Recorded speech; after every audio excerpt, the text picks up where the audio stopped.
Terbagi dua kelompok itu. Nah, gimana, Cak? Ini sebetulnya yang membuat yang marah sekali adalah keluarganya. Oh, Iya. Keluarganya Prabowo Subianto. Setelah itu ya dampaknya sekarang nih.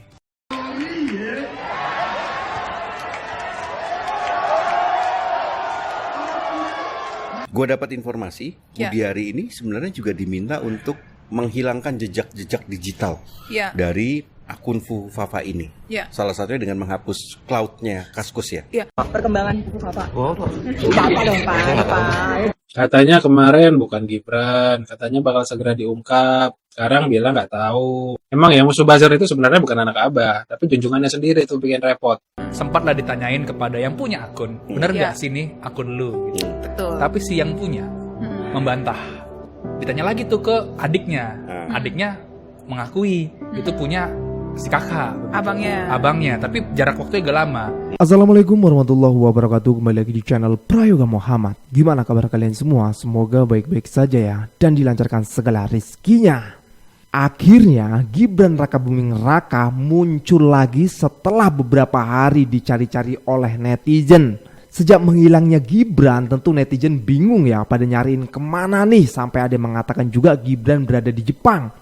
Dan kemarin saat HUT TNI beliau hadir bersama dengan Pak Prabowo.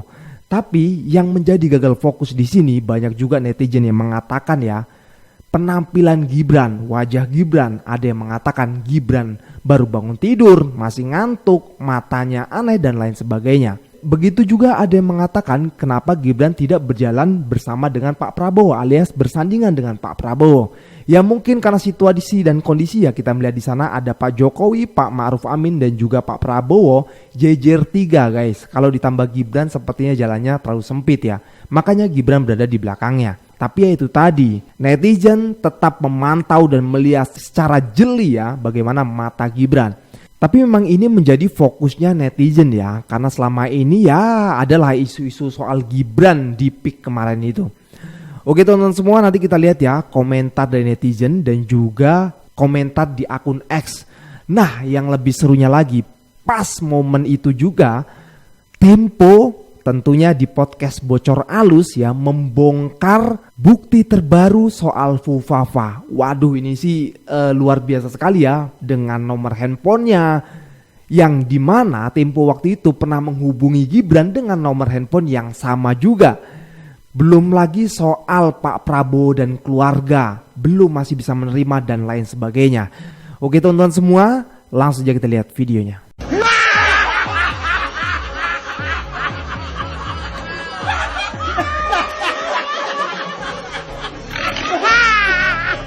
Ya teman-teman, dari video tadi ya, di sini ada yang mengcapture ya di akun X. Yakin ini wapres kita. Terlihat di sini ya gambar Gibran. Emang matanya itu terlihat sayup-sayup gitu ya, kayak orang ngantuk atau bangun tidur dan lain sebagainya. Coba kita lihat komentarnya ya. Nah nih dari pemburu celeng, kayak udah umur 70-an. Terus dari The Curut, aneh liatnya sih Sweet 17. Nasaktion, kantong mata menebal gara stres bentar lagi diadili. Jadi melihat matanya Gibran ini menjadi banyak pembahasan juga ya, banyak komentar gitu kenapa seperti itu gitu. Nah ini dari Iqbal JR ya, kebanyakan main Kaskus, ngantuk mulu tuh muka, minimal cuci muka lah. Ya pastinya udah mandi dong, masa nggak cuci muka, masa cuci muka doang gitu ya. Nah coba kita lihat lagi ya. Nah ini dari tweetan Dum. Saatnya fokus lagi ke Fufafa. Pihak Raja Tega saat ini ingin menormalisasi kasus Fufafa. Sedangkan pihak keluarga PS, ini maksudnya Pak Prabowo Subianto ya, masih belum bisa menerima atas sadisnya jejak digital Fufafa. Para petinggi Kim Plus juga mulai risih. Fufafa sudah sering gak dilibatkan untuk urusan kabinet PS. Makin runyam, Fufafa harus terus digaungkan. Kalau kita melihat komentarnya juga ya, banyak yang seperti itulah teman-teman semua ya. Intinya ya, dengan kehadiran Gibran Rakabuming di acara HUT kemarin itu membuat rame para netizen yang membicarakan soal Fufafa. Begitupun dengan Tempo yang mengupload videonya membongkar tuntas soal Fufafa ini ya. Karena di situ ada bukti baru gitu ya dari Tempo sendiri. Mungkin ya ketika kemarin Gibran datang itu disuruh oleh bapaknya gitu ya. Karena kemarin waktu di rapat DPR Gibran tidak datang dan rame juga. Tapi memang kalau melihat cuitan dari akun Fufafa itu sungguh sangat menyakitkan. Tentu dari keluarga Pak Prabowo belum terima lah ya. Mungkin misalnya Pak Prabowo sendiri memaafkan tapi keluarganya kan belum tentu. Nah ini menjadi masalah juga. Belum lagi soal gugatan yang dimana tanggal 10 Oktober nanti menentukan apakah Gibran dilantik atau tidak. Ini menjadi istana akan lebih bingung lagi gitu kan. Nah oke teman-teman semua, kita lanjut lagi ke videonya. Mas Gibran kan sudah bilang Fufafa itu bukan akunnya dia, maka kita harus percaya. Dia paksa men kita percaya. Lu bayangin aja, dia paksa kita percaya. Kan kita nggak pernah tahu tuh. Misalnya, wah dia bukan pejabat negara, dia tidak bisa diperiksa KPK. Terus tiba-tiba yang bukan pejabat negara juga ngomong, lah gue kenapa gue diperiksa? Ya lo apa saja. Tapi kan itu nggak bisa dijadikan alasan. Sekarang kan kita bertanya-tanya, sebetulnya ada perpecahan nggak dari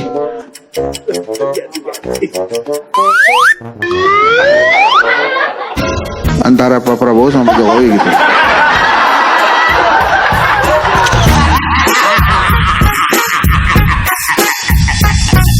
Perkembangan Fufafa. Bapak dong Pak. Katanya kemarin bukan Gibran, katanya bakal segera diungkap. Sekarang bilang nggak tahu. Emang ya musuh buzzer itu sebenarnya bukan anak Abah, tapi junjungannya sendiri itu bikin repot. Bahwa ada satu orang menteri yang kemudian diminta memikirkan exit plan soal Fufafa ini gitu ya. Ada beberapa exit plan gitu, tapi kemudian belakangan diminta untuk diam saja. Jadi meredup gitu, exit plan itu nggak jadi. Gue dapat informasi, Budiari ini sebenarnya juga diminta untuk menghilangkan jejak-jejak digital dari akun Fufafa ini. Salah satunya dengan menghapus cloud-nya Kaskus ya. Ya, sebenarnya sudah terhapus kan, Pram? Tapi kemudian ada reduplikasi di salah satu lembaga yang ya memorinya tersimpan di situ. Nah, itu diminta untuk mengecek lagi. Gitu. Dan exit plan-nya ada yang lain. Belakangan rencana itu kemudian dibaca oleh publik soal munculnya nama Slamet gitu ya sebagai pemilik akun gitu, dan beberapa orang yang ada di sekitar Jokowi meyakini bahwa ini salah satu exit plan yang tidak dijalankan. Ya udah telat juga lah, netizen kita jago-jago ya. Makanya ketika kita diminta ngulik-ngulik soal Fufafa ya, netizen udah jauh lebih jago ketimbang kita soal-soal begituan lah. Betul. Berbagi tugas lah kita. Berbagi tugas. Juga melihat hal saling lain menjaga juga. demokrasi. Betul, yang gak kalah penting. Tapi bagian mereka yang ngutang-ngatik itu juga sebenarnya bagian dari demokrasi juga untuk melihat rekam jejak seorang pejabat dulu bagaimana, sekarang seperti apa ya kan. Hebat sekali dia, sampai nomor-nomor juga kan. Terus ada afiliasi-afiliasi sana sini juga dibuat dikulik-kulik semua begitu. Istana sudah tahu siapa yang pertama kali atau siapa sih yang di belakang penyebaran dari akun Fufafa ini? Istana tahu siapa yang terlibat. Lo jangan nanya siapa. Gue nggak nanya siapa. Iya. Tapi kalau sampai sekarang belum diapa-apain, berarti orang kuat dong. Setara mungkin ya. Kuatnya setara. Kuatnya setara. Ya. Oke. Atau mereka berpikir pemerintahan ke depan kan bukan Jokowi lagi menjabat. Tinggal beberapa hari lagi. Kalau mereka ngebuka sekarang, takutnya akan berdampak di pemerintahan selanjutnya. Wah, siapakah itu teman-teman semua? Dan kita akan tahu nanti ketika Pak Prabowo sudah dilantik. Tapi gue akan membahas sedikit soal Bapak Menteri Budiari ya. Tadi sempat disenggol oleh Tempo ya. Nah, kita lihat di sini sekarang ya. Kemarin itu waktu awal-awal itu Pak Budiari mengatakan itu bukan Gibran. Lalu siapa Pak? Ya belum tahu gitu kan. Nah, itu udah konyol itu kan. Pernyataan itu sudah konyol. Nah, malah yang terakhir ini justru ditanya lagi tentang Fufafa tidak tahu. Yang tadi itu dikomentari oleh netizen kan, itu kan lebih konyol lagi tuh. Kemarin ngomong bukan Gibran, ditanya siapa nggak tahu, sekarang ditanya lagi Fufafa nggak tahu juga nih. Kan konyol banget ini, jadi ketahuan banget lah kalau bingungnya ya. Oke, kita lihat dulu nih ya komentar dari Bung Refli Harun. Ini ada hal yang menarik ya soal Fufafa, karena kita harus keep on eye, konsentrasi lagi ya. Kita balik lagi ke Fufafa untuk melihat ya sejauh mana kebenaran Fufafa ini ya meyakinkan publik bahwa Raka Buming layak atau tidak layak dilantik sebagai wakil presiden. Saya sudah sebutkan jalannya ada, yaitu menggunakan pasal 169 huruf J Undang-Undang Nomor 7 2017 tentang Pemilihan Umum, di mana di sana menyebutkan soal keterpenuhan syarat sebagai calon wakil presiden.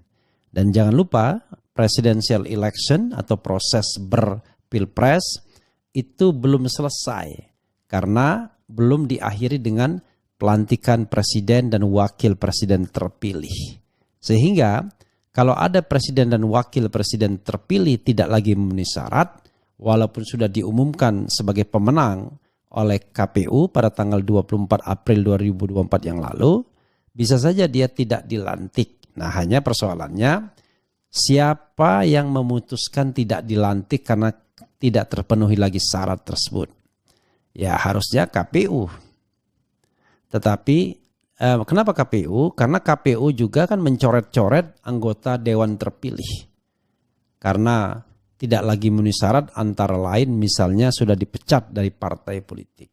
Itu kan sama logikanya. Oh, anggota dewan beda dong. Oh, sama saja, sama-sama elected official ya.